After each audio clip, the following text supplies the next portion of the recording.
I don't know if any of you are familiar with that, but they're really a very unique type of story. And I had forgotten most of them, of course, because I learned them when I was in third grade.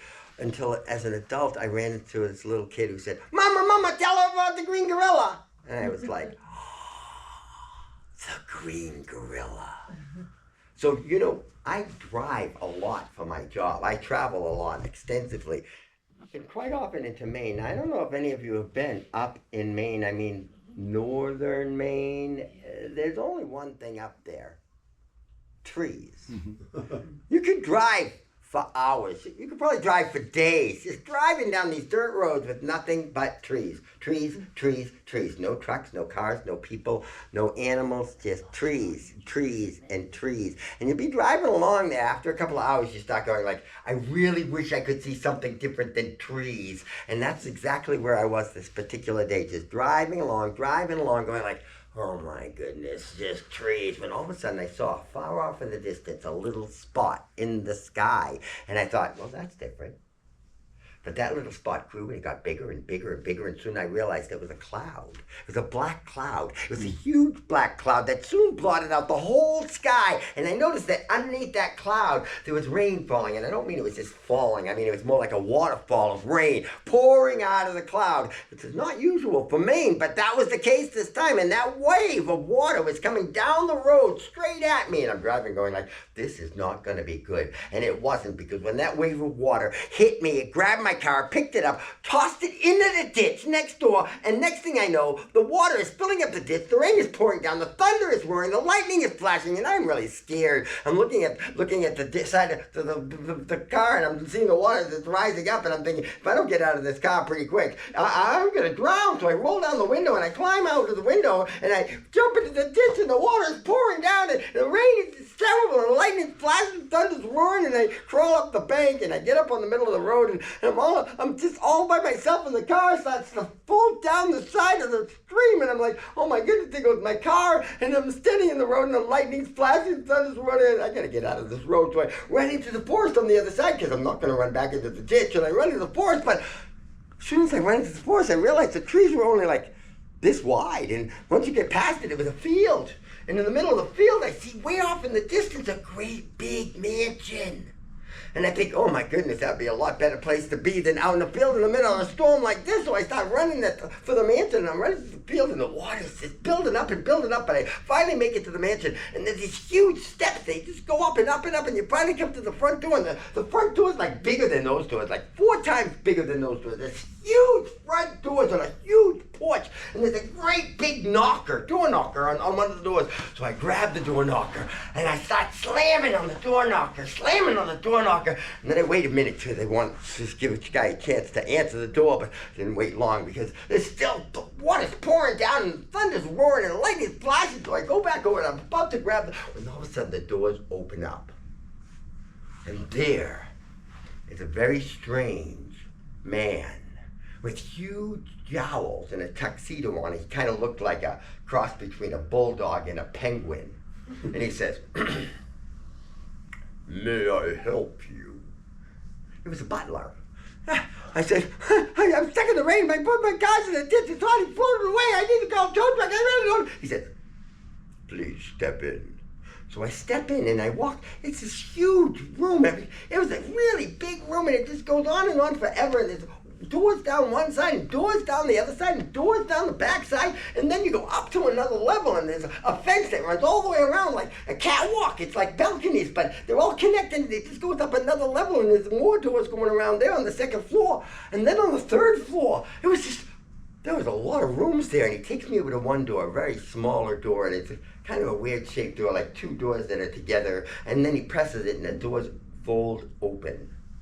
And I realize it's a telephone booth, which you probably have never seen. Yeah, it's a telephone booth inside their house, and I'm just amazed that it's a rich place, so of course they would have their phone booth inside, and it's all made out of exquisite hardwoods, very expensive woods, beautiful. I'm looking at it, it's like a piece of art. And I walk into the phone booth, I want to make a phone call, so I pick up the phone, and it's a beautiful phone, and I stick it to my ear, and I realize it doesn't work. I said, it's dead. He says, Must be the storm. I tell you what, we have plenty of rooms. You spend the night tonight, and tomorrow we'll sort this all out. And next thing you know, I'm up in a suite. I mean, it was a suite. It wasn't a room, because a room would have been just a bedroom. I had a bedroom, and it also had a changing room, and it had a bathroom, and it had a reading room, and it had a couple of other rooms I didn't even know what they were for. But there I was, dressed in these beautiful, very silk pajamas, and a nice robe, and a pair of silk slippers, and some French maid was carrying out my wet clothes going, "I'll bring them back pressed and folded in the morning." And then the butler, he looks at me and goes, "We only have one rule here.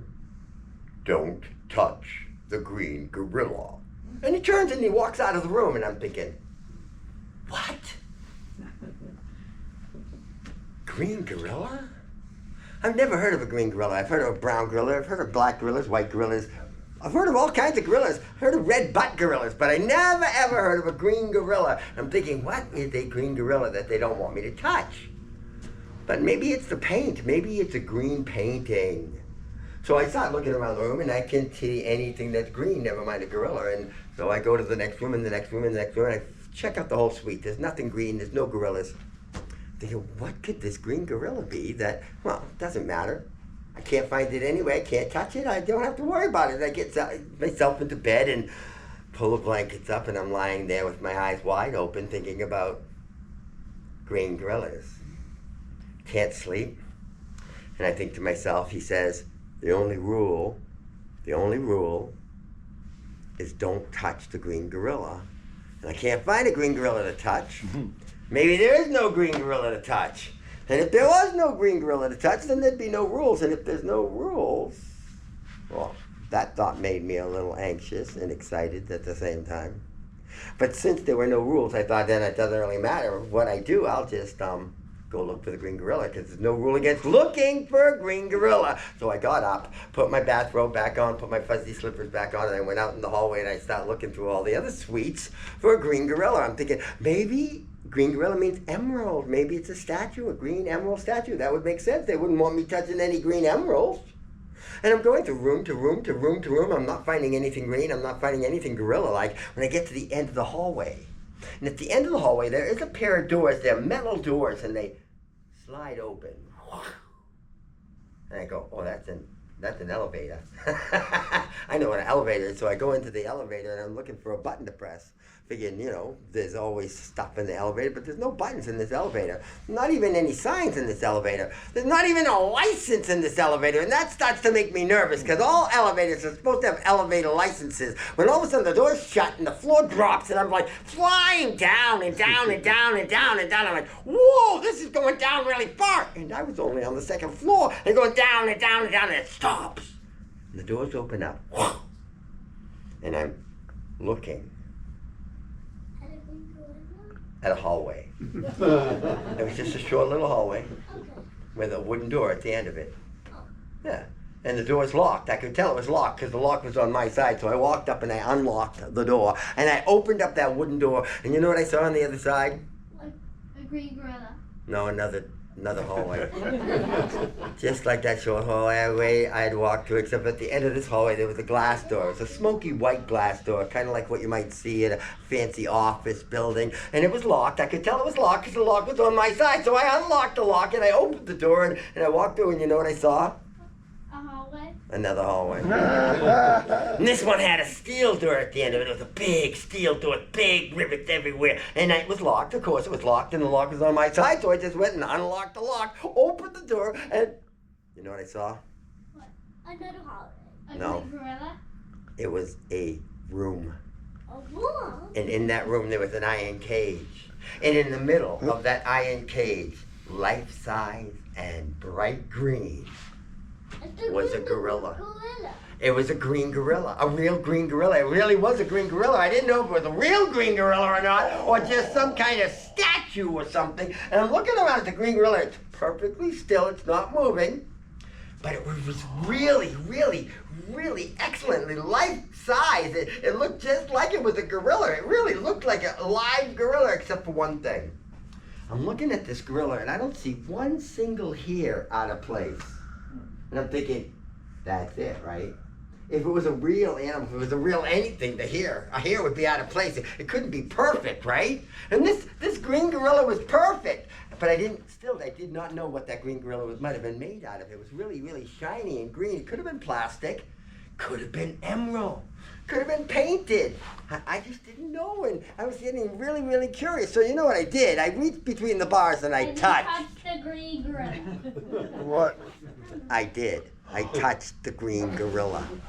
And no sooner did I touch that green gorilla, but its eyes snapped open and they were bright red and bloodshot and mean, and it growled at me and it looked me right in the eye, and I was really scared. So I spun around and ran out of that room and I slammed the iron that steel door shut. But as I was slamming that door shut, I could hear as the green gorilla pulled the bars apart on the cage. So I locked that steel door and I'm running for the glass doors. I'm running for the glass door, heading for the elevator when I hear boom, boom, boom. And that steel door just snapped right off its hinges, came flying down at the hallway at me. I ran through the glass doors, slammed the glass door shut, locked it tight, and was running for the wooden door. I don't know why I locked that door, but I did, and I'm running down for the wooden door. And just about the time I get to the wooden door, smash! Shards of glass are flying down the hallway, and the green gorilla is catching up. So I run through the wooden door, I shut the wooden door, lock the wooden door, and run for the elevator. I get to the elevator just as the green gorilla smashes through the wooden door. Splinters flying everywhere. I'm like, close doors, close doors, close doors, but there's no button. And if you close doors, and the doors start closing. I'm like, oh yeah. And the green gorilla is running down the hallway. And just as the doors are about to close, he grabs them and he pulls them open. And he steps into the elevator and he reaches out and he touches me right in the nose and says, "You're it." I guess that's why you're not supposed to touch the green gorilla. Yay! Wow. Gorilla! I had a wonderful